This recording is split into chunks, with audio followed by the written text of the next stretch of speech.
Okay, so thanks for listening to me, because I know it was probably difficult to get up this morning. So yeah, I'm going to be talking about the web of stuff, and I should just mention something about myself. That's me. I cook, eat, lift, sleep, and make stuff. And stuff is a word that means usually something like this. So GitHub. Sometimes stuff means this, actually quite a lot. Stuff means this. And occasionally I get to do stuff like this. So for a little while now I've been working, I don't work for them anymore, but I'm a contractor, and I worked for this company called Imagination. And what Imagination does is rig up these huge event spaces for companies like Ford and Shell, and they install RFID readers and tablets and these 18-meter projected displays and LED walls.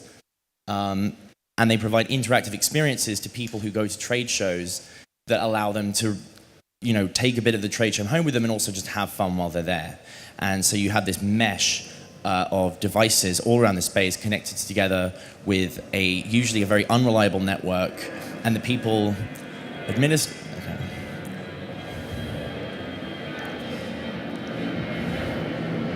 It's worth pointing out that that's 80 tons of metal traveling at 800 kilometers an hour, and we make websites. So kind of puts it in perspective, right? So yeah, you've got this mesh. Everyone's tired and wired on caffeine, but it's fun. You get to do some really incredible stuff. And so my talk is split into 3 acts, kind of. And the first one, I want to talk about some theory behind why I do what I do. So everyone's seen some kind of comparison like this. Computers used to take up whole rooms and require multiple people to operate, and now we've got the internet in our pocket, and you can get smartphones for less than $100 now, depending on where you go. And everyone's heard this narrative, and it's Moore's Law, and it's kind of snooze. We've heard it a million times. But in my opinion, there's 2 ways to look at what's happening or what's happened in computer science, and that's, on the one hand, I would say big data. And this is what big data looks like. It's servers and racks, and it's big number crunching algorithms, and it's election predictions, and it's collaborative recommendations, and it's weather predictions. But in my opinion, the economy and the size that's enabled by Moore's Law goes in both directions. And for me, the really interesting stuff is this, and I call it little data. And this particular chip is called a Teensy. It's a Teensy 3.0. It's a 32-bit ARM processor. I think it's 84 megahertz. It's a Cortex M4, which means it has a bunch of 32-bit instructions, and it also has digital signal processing instructions. It costs $19, and if you want to know how big that is, that socket there on the left is micro USB. So it's tiny, and it's ridiculous that we have these, and that we can buy them and just put them in places that it would not have been economical to put a computer even 10 years ago. And so personally, I like to draw a lot of comparisons between biology and the way that humans and other animals have evolved in nature with how we design our computer systems. So the way that this is a very, very short version, but the way that the human body works on a day-to-day basis is that we have the periphery nervous system, and that's basically tons and tons of nerve fibers throughout our entire body, which are constantly sensing information from the environment. They're sensing information from the internal and external environment. So that's things like, this is cold. You might get that signal from your skin. You get signals from your stomach saying, I'm hungry, I'm empty, I'm full. You get signals from your bladder saying, I need to be emptied. And ultimately, those signals are sent right back up to the spinal cord and brain, which are the central nervous system. That's where those signals are brought together, understood as like multiple things being pulled into one strand, so we understand things in the central nervous system, and then directions are sent out from the central nervous system to the muscles, where we can actually have an effect on the world. So it's about sensing, understanding, and then having an effect. And really, when you think about stuff like the Internet of Things, what it's about trying to do is fill in the missing part in our computer programs. Because we have all these sensors in the real world, whether they're cash registers or temperature sensors or satellites, whatever they happen to be. feeding input back to the cloud, and then the cloud can send out information. And sometimes the actuator, the muscle of your program, is a human being who then acts on the instructions that the program gives them. And really, if you think about it, without building physical interfaces to the world, whatever you're building is just a brain in a vat. And it can sense things and it can do things, but only with restricted sets of input that you decide to give it. And this is useful. I mean, Facebook does it, and accounting software needs to exist. But ultimately, if you constrain your software to just running on the server, you're really missing out on a whole bunch of possibilities, which are really fun. And to a large extent, smartphones are actually, the peripheral parts of these cloud programs, of these brains in vats, that allow those things to sense and then act. But smartphones need people to act through them. A smartphone is, great at doing things like taking a photo or recording sound, but ultimately it has this human agency constraint. It needs a human to operate it, and it needs a human to respond to the output that it gives. And so when you think about it, the maker movement that's evolved recently is about liberating computers from their human overlords. It's about, relieving the requirement of having a human being to do stuff. And the cool thing about that is that it enables one person, the computer to person ratio.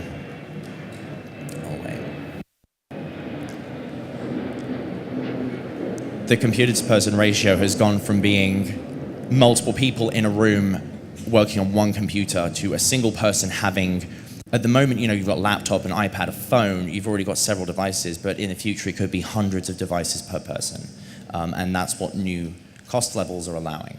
So it's quite interesting that we can actually create computer systems that sense and act without a human agent.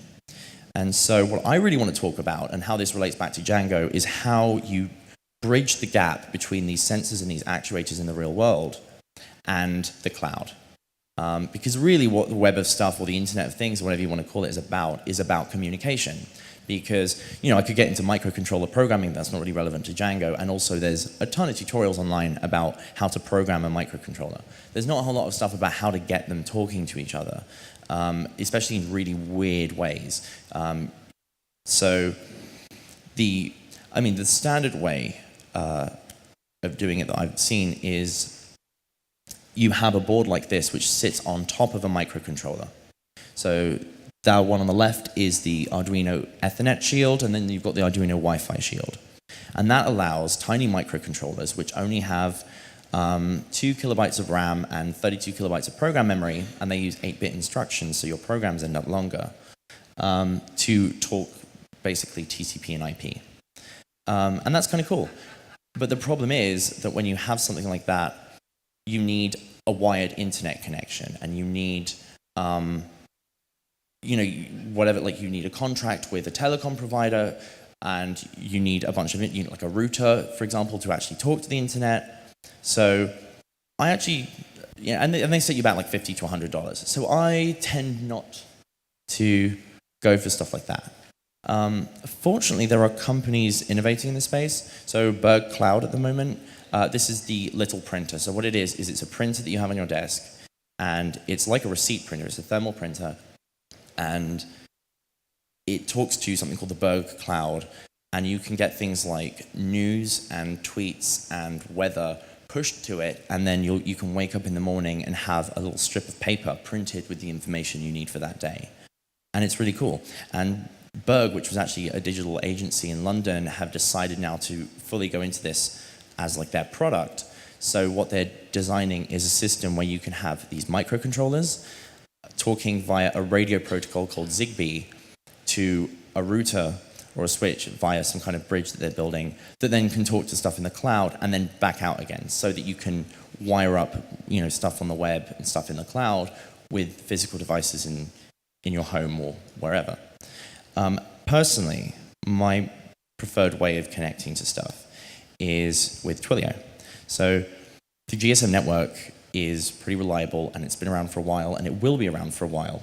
And SMS, you've got 160 bytes or 140 characters that you can use to send, I mean, that's enough information. Like ultimately, if you look at an Arduino, which is the kind of gold standard in terms of microcontroller programming, that's the one that people start with.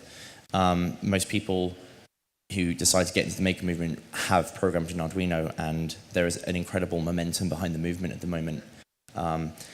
And that only has 2 kilobytes of RAM. So really, you can't have very long messages that you're sending out to the cloud because you wouldn't be able to fit them in your own memory. So for me, 160 bytes should be enough for anyone. And I like to use Twilio. So what I did, because I prefer code to words and working examples, I built a little app called Swipe Check. And so what Swipe Check does is you have an RFID card, which, let me get this. So it looks something like that. It's just, if anyone here, does anyone here know what an Oyster card is? Okay, fair enough. There's a fair number of people. Okay, so an Oyster card in London is this, well, it's an RFID, it's actually the same technology, it's MyFair. And you tap it, and it's a stored value card, and it allows you to get around in London. And so it's just a credit card-sized card that can store, I think this is 1,024 bytes on this one, and they have 4-byte identifiers. So I'm going to take one of these, swipe it on a device, that's going to send an SMS to Twilio. Twilio is going to send a message to Django, and then Django is going to connect to Foursquare and check me in at DjangoCon Europe. So what you need in order to get this running is a Twilio account and number. They do demos, like trial accounts, I think. You need to sign up for a Foursquare account, and well, I've created an app for this, and in principle, one app could serve as many people as you need.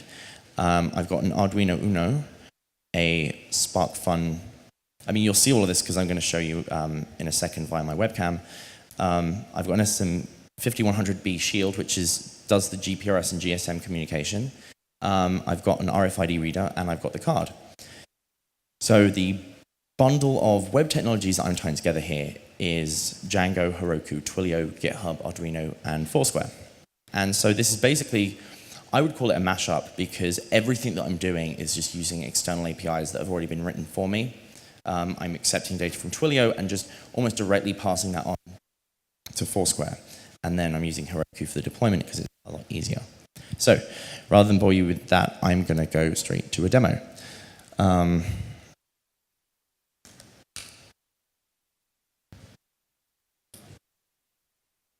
need both hands.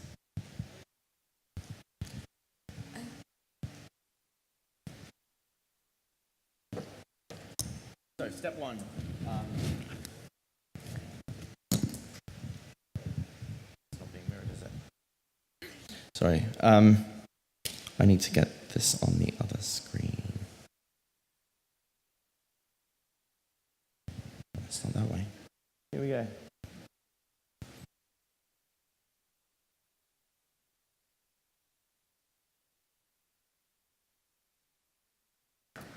Okay, so I created a Heroku application called SwipeCheck-EU. And when I visit that, it's going to ask me to log into Foursquare immediately.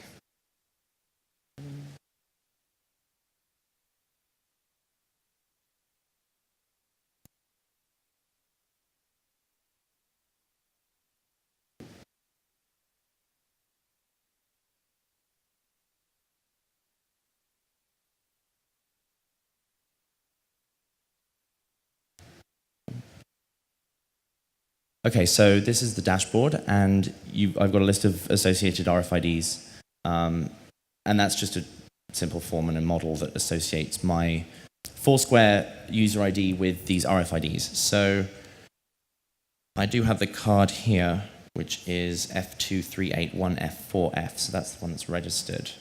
And if I check my Foursquare profile, you'll see I haven't checked in for 2 days, hopefully.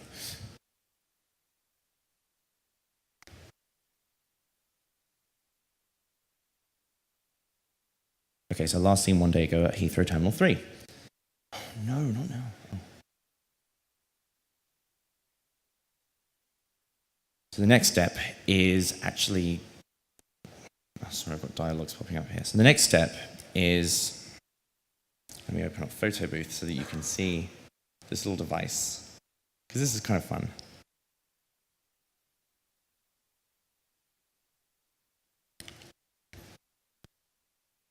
So this is the device I don't know how. So on top, I've got this shield, this red chip, basically, and on there I've got a SIM card. That's actually Tom's, and underneath is an Arduino Uno, which is this blue thing here. So that's an Arduino, and then that's the cellular module, antenna, and then this is an RFID reader, and it's quite small, as you can see. So, in order to view the debugging output from this, I'm just going to open up my terminal.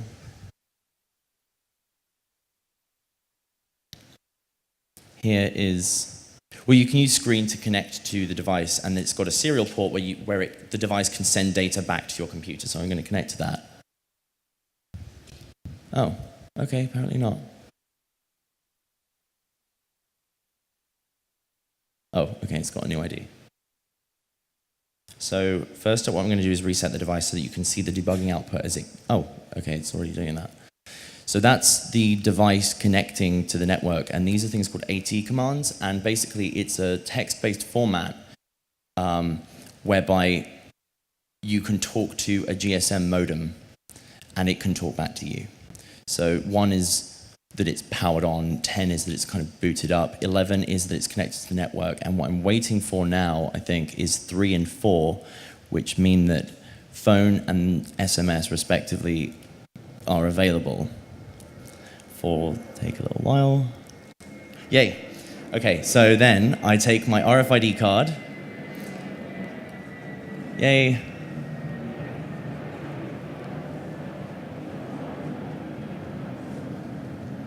Okay, CMGS means it's worked. 35 is the number of SMSs I've sent through this device. And then if I go back to, if I find my cursor, where is it? Oh, there it is. I can't find it. Oh, there we go. Let me close photo booth. Right, so Foursquare activity, please work. Please work. Shit, it didn't work.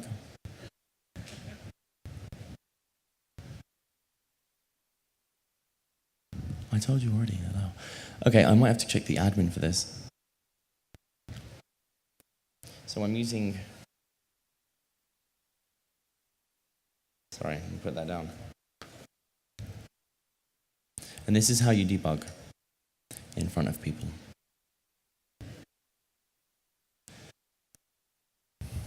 Not now, Safari. Okay, so under locations, that's the venue ID of DjangoCon Europe. That's the phone number that this has. And then if I look under user RFIDs, the user is, well, that's me. I'm not going to show you my OAuth token. And then swipe check-ins, there should be a check-in object. Is that it? 11 a.m.? Yeah.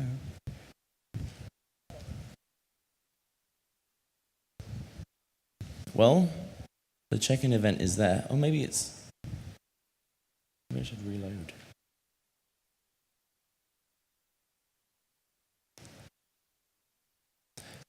No. Demos, people. Demos. I'm really upset about that. Let me try again.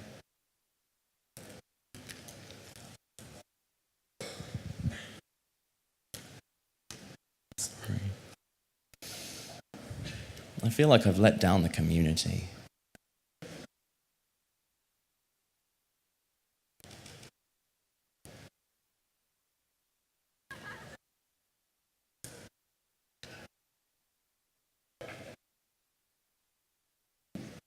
Okay, that failed. As you can see, things work.